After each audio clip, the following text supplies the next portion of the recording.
Good afternoon everyone. आज का जो हमारा टॉपिक है वो है important articles of Indian constitution. बहुत ही इम्पॉर्टेंट है पॉलिटी का ये टॉपिक। हर एग्ज़ाम में यहाँ से प्रश्न बनते हैं। स्टार्ट करते हैं इसको। सबसे पहले हम लोग जानते हैं कुछ इम्पॉर्टेंट आर्टिकल्स के बारे में जो हमसे डायरेक्ट क्वेश्चन जहाँ से पूछे जाते हैं। जैसे article 1 to 5 that is union and it's territory, यानी कि भारत का जो राज्य क्षेत्र है कहाँ से कहाँ तक है, कौन से इसमें स्टेट्स होंगे आज या भविष्य में भी, उन सब के बारे में इसमें बात की गई है। इसके एरिया से या फिजिकल ज्योग्राफी जो है उससे रिलेटेड सब कुछ इसमें है। आर्टिकल 1 में लिखा है name and territory of the union India, यानी भारत। ये प्रश्न बार बार बनता है कि भारत का नाम इंडिया किस अनुच्छेद में लिखा हुआ है, तो जो पहला अनुच्छेद है उसी में लिखा हुआ है इंडिया यानी भारत। सेकंड है admission and establishment of new state. Third है फॉर्मेशन ऑफ न्यू स्टेट। दोनों में एक डिफरेंस है कि जो ऑलरेडी जो स्टैब्लिश स्टेट हैं उनको यदि हम एडमिट करते हैं इंडिया में तो वो आर्टिकल 2 में आएगा, लेकिन अगर कोई नया हम राज्य बनाते हैं, फॉर्मेशन हम करते हैं, जैसे तेलंगाना बना हमारा आंध्र प्रदेश से, तो वो आएगा आर्टिकल 3 में। जो इस तरीके के जो स्टेट होंगे, अगर बाउंड्री में भी कोई चेंज होगा या नाम में, तो वो भी इसी में आएगा। इसके बाद में आर्टिकल 5 to 11 भी इम्पॉर्टेंट है, जो कि बात करते हैं नागरिकता या सिटीजनशिप के बारे में। इसमें जो सबसे इम्पॉर्टेंट आर्टिकल है वो लास्ट वाला ही है, आर्टिकल 11, जो कि हमें बताता है parliament to regulate the right of citizenship by law, यानी कि कानून के तहत जो संसद है उसे अधिकार है नागरिकता के बारे में निर्णय लेने के लिए या फिर रेगुलेट करने के लिए। यानी कि नागरिकता से संबंधित जो भी हमारे यहाँ पर कानून है उनमें यदि कोई चेंज हो सकता है तो वो पार्लियामेंट करेगा इस अनुच्छेद के तहत। दूसरा जो इम्पोर्टेंट आर्टिकल है दैट इज आर्टिकल 19, अनुच्छेद 19। ये हमारा है वाक एवं अभिव्यक्ति की आज़ादी, freedom of speech and expression.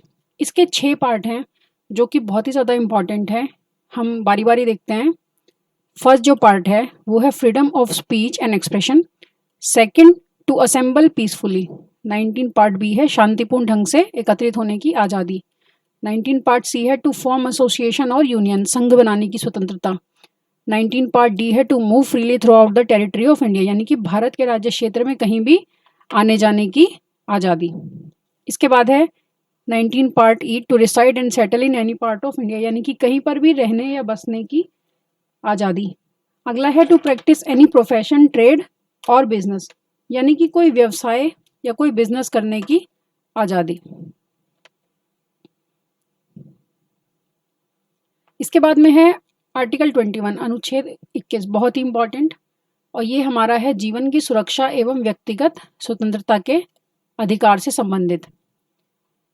Supreme court ने इसे कहा है हार्ट ऑफ फंडामेंटल राइट्स, यानी कि मौलिक अधिकारों का दिल। इसके अंदर आते हैं राइट टू लाइफ, जीवन जीने की स्वतंत्रता, राइट टू प्राइवेसी, प्राइवेसी की स्वतंत्रता, right to shelter, health, pollution free water and air, यानी कि इस तरीके की जो भी आज़ादी हमारे जीवन से जो जुड़ी हुई हैं या जीवन को हमारे इफेक्ट जो कर सकती हैं वो सभी इसमें आती हैं। इसी के अंतर्गत आता है right to die with dignity और right to education. Right to education के लिए 21 पार्ट ए को भी इंसर्ट किया गया था 86 अमेंडमेंट के द्वारा 2002 में। अब है प्रेसिडेंट, यानी कि राष्ट्रपति। राष्ट्रपति से जुड़े जो महत्वपूर्ण अनुच्छेद हैं बहुत सारे हैं, लेकिन हमें कुछ को बहुत ज़्यादा ध्यान से देखना है।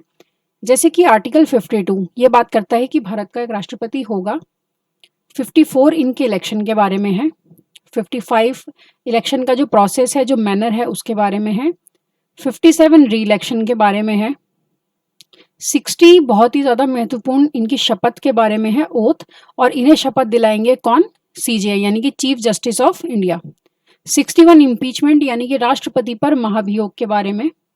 72 इनकी क्षमादान की शक्ति, power of president to grant pardons, तो राष्ट्रपति जो क्षमा दे सकते हैं किसी को, उसके बारे में यहाँ पर डिटेल में लिखा गया है। आर्टिकल 1, 2, 3 मोस्ट फ्रीक्वेंटली आस्क्ड ये आर्टिकल है, सबसे ज़्यादा बार ये पूछा जाता है राष्ट्रपति से जुड़ा हुआ। ये इनकी अध्यादेश बनाने की शक्ति के बारे में है जब संसद के सत्र ना चल रहे हों। वर्तमान में जो हमारी राष्ट्रपति हैं श्री द्रौपदी मुर्मू जी, इन्हें आप देख सकते हैं 25 जुलाई 2022 को इन्होंने पद संभाला था। 15वीं राष्ट्रपति हैं ये भारत की। Youngest person to occupy the post, यानी राष्ट्रपति बनने वाली सबसे जो यंग एज में व्यक्ति बनी है वो यही है। संथाली ट्राइब है, वहाँ संथाली ट्राइब को ये बिलोंग करती हैं आज भी। और ये गवर्नर रही हैं झारखंड की, राज्यपाल ये झारखंड की रही हैं, ये भी हमें याद रखना होगा। और ये दूसरी महिला राष्ट्रपति हैं, इनसे पहले श्रीमती महामहिम प्रतिभा देवी सिंह पाटिल थी।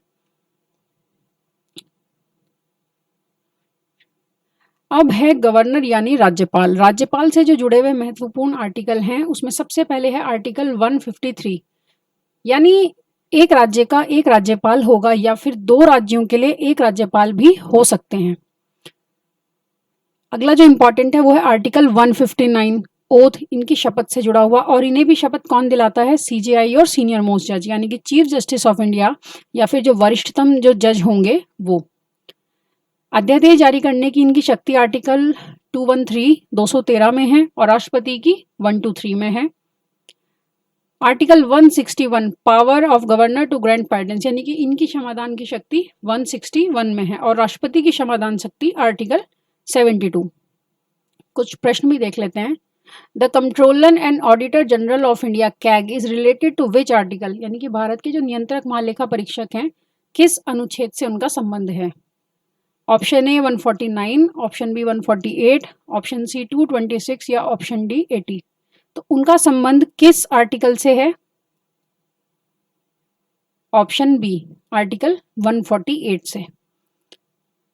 वर्तमान में जो हमारे कैग की पोजीशन है उस पे हैं गिरीश चंद्र मुर्मू जी, ये पहले लेफ्टिनेंट गवर्नर भी रहे हैं जेएनके के। और इनका जो कार्यकाल है वो या तो 6 वर्ष का होता है या 65 साल की आयु तक होता है। इंपॉर्टेंट जो कमीशन या आयोग हैं उनसे जुड़े हुए आर्टिकल्स हम देखते हैं। आर्टिकल 324 जो कि इलेक्शन कमीशन से जुड़ा है। Article 280 finance commission.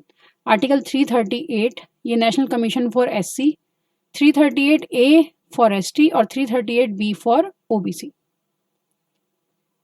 Which of the following articles of the Constitution deals with the interstate council? कौन सा अनुच्छेद अंतरराज्यीय परिषद से संबंधित है, यानी कि 2 राज्यों के बीच में किसी भी विवाद के बारे में या किसी भी मुद्दे के बारे में ये जो इंटरस्टेट काउंसिल है इसका संबंध किस आर्टिकल से है? ऑप्शन ए 262, बी 110, सी 112 या डी 263। इसका सही आंसर है ऑप्शन डी आर्टिकल 263 यानी 263। Which article is related to the establishment of Supreme Court? Supreme court की स्थापना से संबंधित आर्टिकल कौन सा है? आर्टिकल 124, आर्टिकल 125, 126 और 129। सही आंसर है ऑप्शन ए आर्टिकल 124 या 124। आर्टिकल 125 बात करता है सैलरीज के बारे में, जो भी सुप्रीम कोर्ट में जजेस होते हैं उनकी। आर्टिकल 126 बात करता है सीजेआई की अपॉइंटमेंट के बारे में।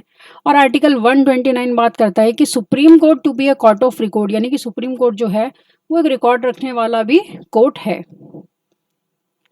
विच article is related to the gram panchayat? कौन सा अनुच्छेद ग्राम पंचायतों से संबंधित है?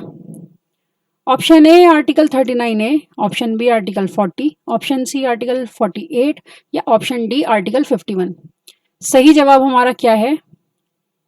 ऑप्शन बी आर्टिकल 40, यानी कि अनुच्छेद 40 जो है वो ग्राम पंचायतों से संबंधित है।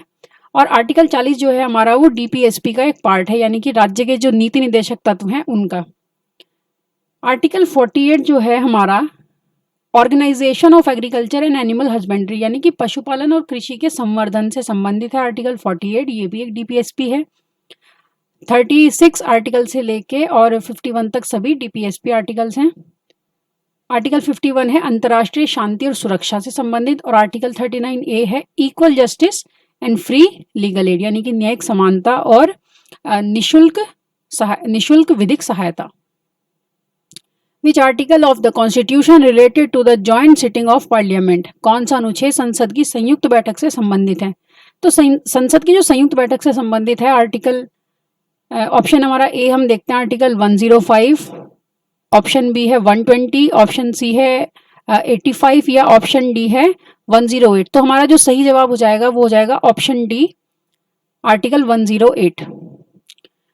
तो ये जो हमारी संयुक्त बैठक होती है ये संसद के दोनों सदन यानी कि लोकसभा और राज्यसभा के बीच में होती है। इसके बारे में कुछ हम और भी जान लेते हैं। आर्टिकल 108 जो है ये कहता है कि कॉल्ड बाय प्रेसिडेंट, यानी कि संयुक्त बैठक जब भी होगी तो किसके द्वारा बुलाई जाएगी, तो समन भेजा जाएगा प्रेसिडेंट के द्वारा।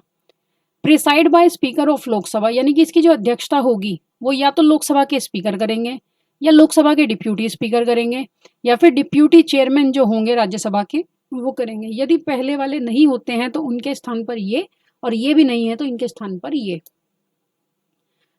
दूसरी बात कि केवल साधारण में वित्त विधेयक के संबंध में बुलाई जा सकती है, धन विधेयक व संविधान संशोधन के मामले में संयुक्त बैठक नहीं बुलाई जा सकती। ये बहुत ही इंपॉर्टेंट पॉइंट है, कई बार इसी को देके पूछ लेते हैं कि किसके बारे में हम लोग संयुक्त बैठक नहीं बुला सकते, तो इसे भी हम ध्यान रखेंगे। Which article of constitution is related to the post of vice president, कौन सा अनुच्छेद उपराष्ट्रपति से जुड़ा हुआ है? आर्टिकल 64, आर्टिकल 63, आर्टिकल 66 या आर्टिकल 69? सही जवाब क्या हो जाएगा? Option B, article 63। जो हमारे उपराष्ट्रपति हैं वर्तमान में हैं श्री जगदीप धनखड़ जी, और जो उपराष्ट्रपति होते हैं वही चेयरमैन होते हैं राज्यसभा के। न्यूनतम आयु 35 साल होती है उपराष्ट्रपति बनने के लिए, और ये हैं Shri Jagdeep Dhankhar ji. Which article is related to the union territory of India, यानी कि भारत के संघ राज्य क्षेत्रों से जुड़ा हुआ अनुच्छेद कौन सा है? Option A article 371 A, option B article 241, option C article 242 या ऑप्शन डी आर्टिकल 371। इसका सही जवाब क्या हो जाएगा? Option B, article 241। वर्तमान में हम देख सकते हैं कि 8 यूनियन टेरिटरी हैं, JNK, Ladakh, Delhi, Chandigarh, Dadra and Nagar Haveli and Daman and Diu. पहले ही दोनों अलग अलग थी, अब दोनों को मर्ज कर दिया गया है। लक्षद्वीप, पुद्दुचेरी और Andaman and Nicobar. Article 351 is related to, अनुच्छेद 351 का संबंध किससे है? To promote Hindi language, high court of states, supreme court या लैंग्वेज ऑफ प्रियम्बल। हिंदी भाषा को प्रमोट करने से संबंधित है, हाई कोर्ट जो होते हैं राज्यों के उनसे, सुप्रीम कोर्ट से, या फिर प्रस्तावना की भाषा से। तो आर्टिकल 351 का जो संबंध है वो है option A, to promote Hindi language. इसके बारे में आप ये अन्य महत्वपूर्ण जानकारी देख सकते हैं। Article 351 provide that it shall be the duty of the union to promote the spread of the Hindi language to develop it, यानी कि ये कहता है कि यूनियन यानी कि संघ का यह कर्तव्य होगा कि वह हिंदी भाषा के प्रसार को प्रमोट करे और उसके विकास में सहयोग दे। आर्टिकल 343 कहता है the official language of the union shall be Hindi in Devanagari script, यानी आर्टिकल 343 हमें बताता है कि हिंदी जो है वो हमारी ऑफिशियल लैंग्वेज यानी कि राजभाषा है और ये देवनागरी लिपि में होगी। ये राजभाषा है, राष्ट्रभाषा नहीं, ये भी याद रखना बहुत ज़्यादा इंपॉर्टेंट है। राजभाषा यानी कि राजकाज के जो कार्य हैं उनमें प्रयोग होने वाली। Option A. Which of the given article of the Indian constitution empowers the high court to issue writs, यानी हाई कोर्ट को रिट जारी करने की शक्ति कौन सा अनुच्छेद प्रदान करता है? Option A article 32, option B article 239, option C article 226 या ऑप्शन डी आर्टिकल 109। तो रिट जारी करने की जो शक्ति है हाई कोर्ट को प्रदान करता है अनुच्छेद 226। Option C will be the correct answer. Article 226 high court to issue writs, और जो अनुच्छेद 32 है वो सुप्रीम कोर्ट को रिट जारी करने का अधिकार देता है। तो यही इसमें मेन डिफरेंस है, आपको ये भी ध्यान रखना है। 32 for supreme court and 226 for high court, और दोनों ही कोर्ट जो है रिट जारी कर सकते हैं, और सुप्रीम कोर्ट और हाई कोर्ट के अलावा अधीनस्थ न्यायालय जो होते हैं वो रिट जारी नहीं कर सकते। 5 तरीके की रिट की बात हमारे संविधान में करी गई है, इन्हें भी आप देख सकते हैं। इनके नाम हिंदी और इंग्लिश दोनों में ही पता होने चाहिए। पहली है बंदी प्रत्यक्षीकरण, habeas corpus. Second one is परमादेश रिट, मैंडेमस। थर्ड है प्रतिषेध रिट यानी कि प्रोहिबिशन। फोर्थ है उत्प्रेषण लेख, रिट ऑफ सर्चुरी। और फिफ्थ है अधिकार प्रच्छा यानी कि कोवरंटो। विच article of the Indian constitution deals with the imposition of the presidents rule, कौन सा अनुच्छेद राष्ट्रपति शासन से संबंधित है या राष्ट्रपति शासन लगाने के बारे में बात करता है? ऑप्शन ए है आर्टिकल 352, ऑप्शन बी है 61, ऑप्शन सी है 356 या ऑप्शन डी है 360। राष्ट्रपति शासन से जो संबंधित अनुच्छेद है वो है ऑप्शन सी, आर्टिकल 356। यहां हम इनके बारे में देख लेते हैं। 3 इंपॉर्टेंट आर्टिकल हैं। 356 ये प्रेसिडेंट रूल यानी राष्ट्रपति शासन जब किसी राज्य में लगाया जाता है वहां की विधायिका भंग होने पर या वहां की सरकार गिर जाने पर या अन्य कारणों से, तो वो है आर्टिकल 356। आर्टिकल 352 जो है वो नेशनल इमरजेंसी, ये पूरे देश में लग जाता है राष्ट्रपति शासन। किसी भी नेशनल इमरजेंसी, 3 तरीके की नेशनल इमरजेंसी बताई गई हैं। और जो आर्टिकल 360 है ये फाइनेंशियल इमरजेंसी यानी वित्तीय आपातकाल के बारे में बात करता है और अभी तक ये लगाया नहीं गया है, जबकि ये दोनों अनुच्छेद प्रयोग में कई बार लाए जा चुके हैं। हम सभी जानते हैं कि एक बार नेशनल इमरजेंसी 1975 में भी लगी थी, जो कि बहुत ही ज़्यादा फेमस है, और इंदिरा गांधी जी उस समय हमारी प्रधानमंत्री थी। Which of the articles of the Indian Constitution is regarding the duties of the Prime Minister with respect to the furnishing of information to the President? इसको हम शॉर्ट में समझते हैं। कौन सा अनुच्छेद प्रधानमंत्री द्वारा राष्ट्रपति को सूचना प्रदान करने के कर्तव्य से संबंधित है? यानी प्रधानमंत्री राष्ट्रपति को सभी सूचनाएं देंगे, सभी महत्वपूर्ण सूचनाएं, ये किस अनुच्छेद में लिखा है? Option A article 74, option B article 78, option C article 76 या फिर ऑप्शन डी आर्टिकल 81। इसका जो सही आंसर है वो है article 78। Option B will be the correct answer. हम ये देख लेते हैं कि जो हमारा फर्स्ट ऑप्शन है आर्टिकल 74, जो 74 है ये कहता है कि एक मंत्री परिषद होगी जो कि राष्ट्रपति को सलाह देगी और सहयोग देगी, और इसका जो प्रधान होगा वो हमारे देश के प्रधानमंत्री होंगे। ये केंद्र के बारे में हम बात कर रहे हैं। और आर्टिकल 81 जो है ये लोकसभा के गठन के बारे में बात करता है। तो इसका तो जो सूचना प्रदान करने की बात करता है वो है article 78। Which of the given article of the Indian Constitution mentions the provision of Council of Minister for aid and advice of the President of India?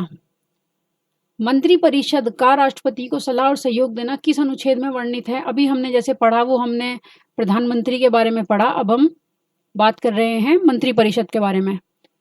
सही ऑप्शन क्या हो जाएगा? ऑप्शन ए हम देखते हैं आर्टिकल 74, ऑप्शन बी है 76, option सी है 123 और ऑप्शन डी है आर्टिकल 213। सही आंसर हमारा क्या रहने वाला है? ऑप्शन ए 74। आर्टिकल 213 और 123 हम जानते हैं कि ये तो अध्यादेश जारी करने के बारे में है। 213 राज्यपाल को और 123 राष्ट्रपति को अध्यादेश जारी करने की शक्ति देते हैं। और आर्टिकल जो 74 है ये मंत्री परिषद को राष्ट्रपति को सलाह और सहयोग देने की बात करते हैं। यहाँ पे भी आप इसके बारे में देख सकते हैं।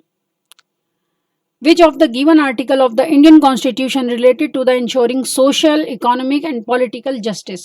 ये हमारे DPSP के बारे में बात हो रही है, क्योंकि राज्य के नीति निदेशक तत्व हैं वही 3 प्रकार के जो न्याय हैं, सोशल, इकोनॉमिक, पॉलिटिकल जस्टिस की बात करते हैं। वैसे तो ये सब हमारे प्रियम्बल में भी लिखा हुआ है। संविधान का कौन सा अनुच्छेद सामाजिक, आर्थिक और राजनीतिक न्याय से संबंधित है? Option A article 38, option B article 43, option C article 43 B या ऑप्शन डी आर्टिकल 45। वैसे तो ये सभी आर्टिकल जो DPSP में है ये तीनों न्याय देने के बारे में संबंधित है, लेकिन अलग अलग इन्हें जब हम रखते हैं तो इसका जो सही जवाब होगा वो होगा ऑप्शन ए आर्टिकल 38।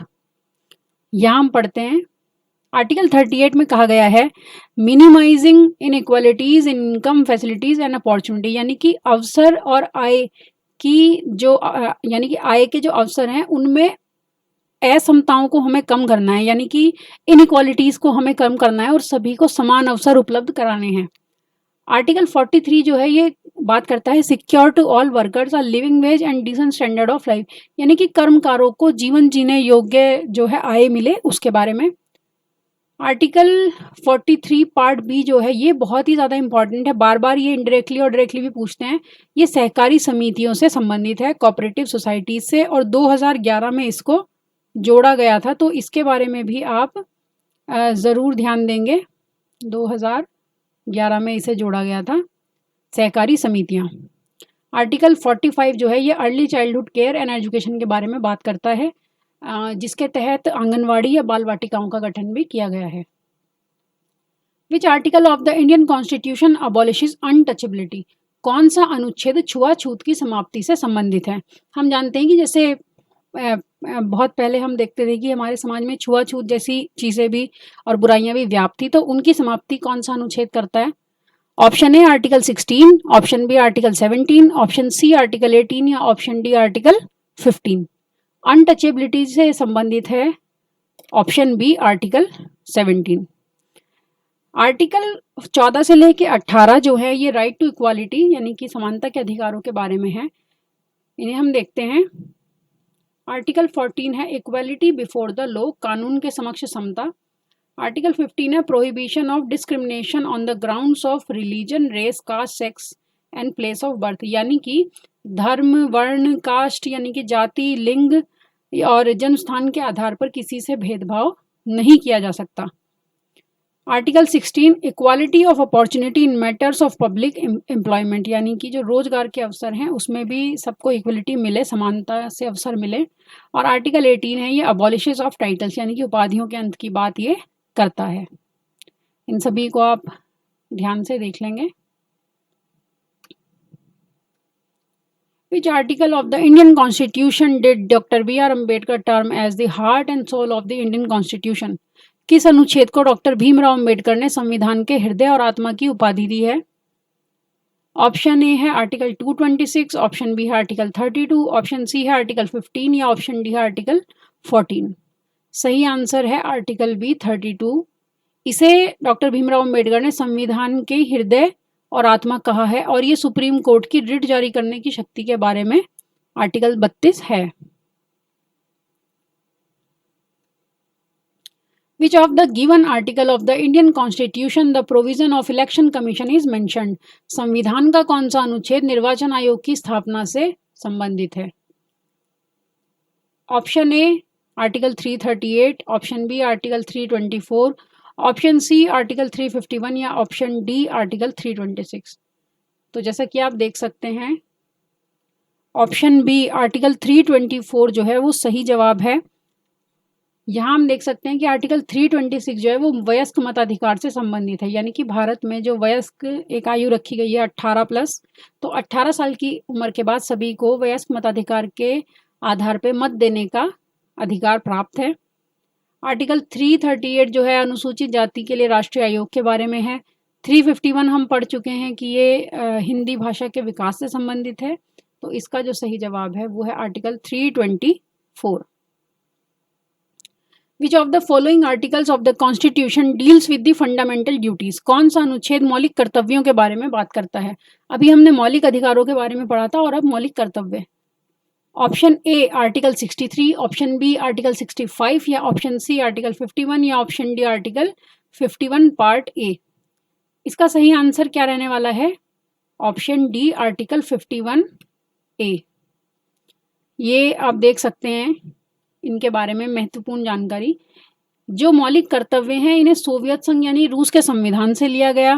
42वें संविधान संशोधन से इन्हें जोड़ा गया। ये प्रारंभ से हमारे संविधान में नहीं थे। 1976 में भाग 4 क में इन्हें जोड़ा गया और अनुच्छेद 51 ए स्वर्ण सिंह समिति की सिफारिश पर।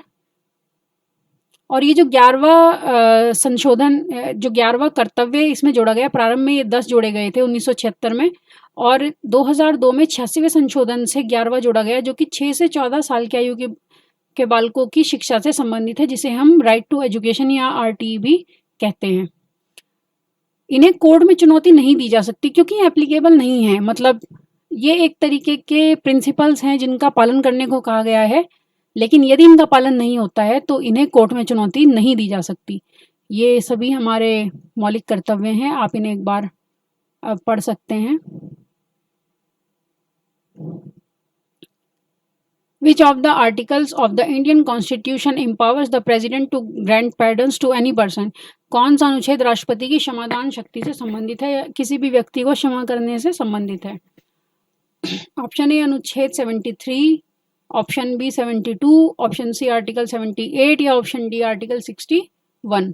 तो राष्ट्रपति की क्षमादान शक्ति ग्रैंड पैटर्न से जो रिलेटेड है आर्टिकल 72।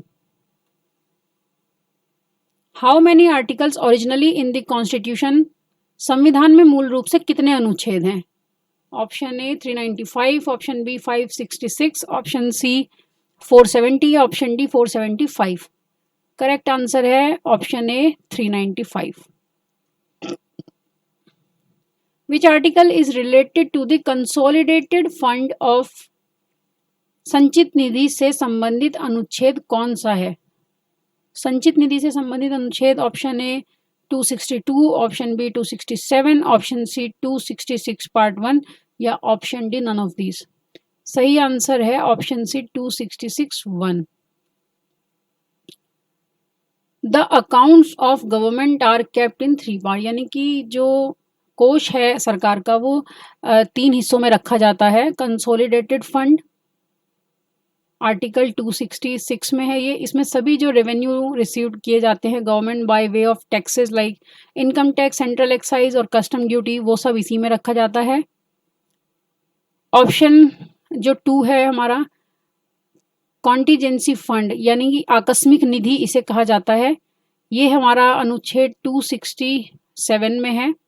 और जो तीसरा जो अकाउंट होगा वो होगा पब्लिक अकाउंट या लोक लेखा हम इसे कहेंगे, और इसके बारे में आर्टिकल 266 पार्ट 2 में कहा गया है। तो सही आंसर है article 266(1) option C. Which article is related to the money bill, कौन सा अनुच्छेद धन विधेयक से संबंधित है? धन विधेयक ध्यान से हम देखेंगे इसे। Option A 112, option B 110, option C 89 या ऑप्शन डी 93। 112, 110, 89 और 93।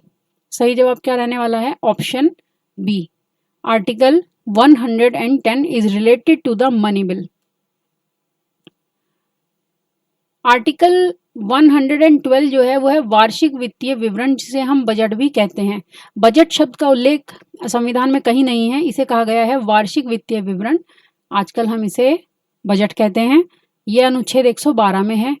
आर्टिकल 89 ये राज्यसभा के सभापति और उपसभापति से संबंधित है, और आर्टिकल 93 लोकसभा के अध्यक्ष व उपाध्यक्ष से संबंधित है, और आर्टिकल 110 ये हमारा धन विधेयक से संबंधित है।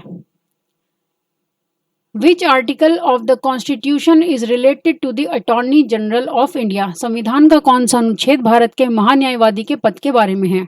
ये वर्तमान के हमारे महान्यायवादी हैं, आप देख सकते हैं के वेणुगोपाल जी। तो कौन सा अनुच्छेद इनसे जुड़ा है? Option A 105, option B 76, option C 88 या ऑप्शन डी 165। महान्यायवादी से संबंधित है ऑप्शन बी आर्टिकल 76। आर्टिकल 105 जो है ये सांसदों व महान्यायवादी के जो विशेषाधिकार हैं उनके बारे में है। आर्टिकल 88 है ये महान्यायवादी के अधिकारों के बारे में है, और 165 राज्य के महाधिवक्ता, जैसे केंद्र में महान्यायवादी की जो ड्यूटीज हैं किसी राज्य में वही महाधिवक्ता की भी होती हैं। तो ये है वर्तमान के हमारे महान्यायवादी श्री के Venugopal. Attorney general of India के बारे में कुछ इंपॉर्टेंट जानकारी भी हम देख लेते हैं। वर्तमान में है के वेणुगोपाल। पहले जो महान्यायवादी रहे हैं वो थे MC सीतलवाड़।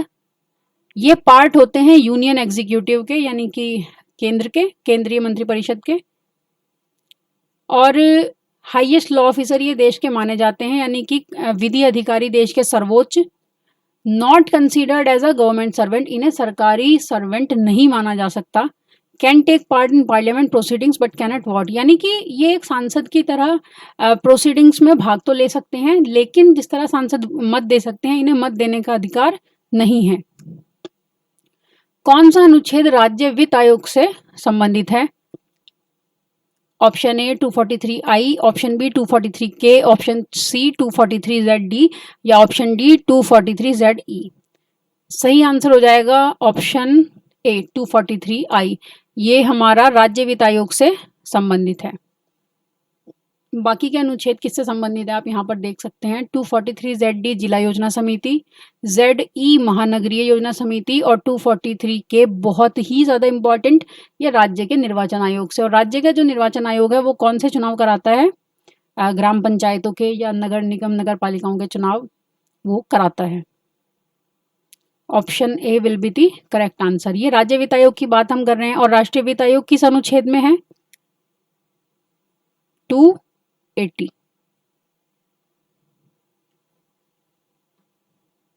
कौन सा अनुच्छेद संवैधानिक संशोधन से संबंधित है? Which article is related to the constitutional amendment.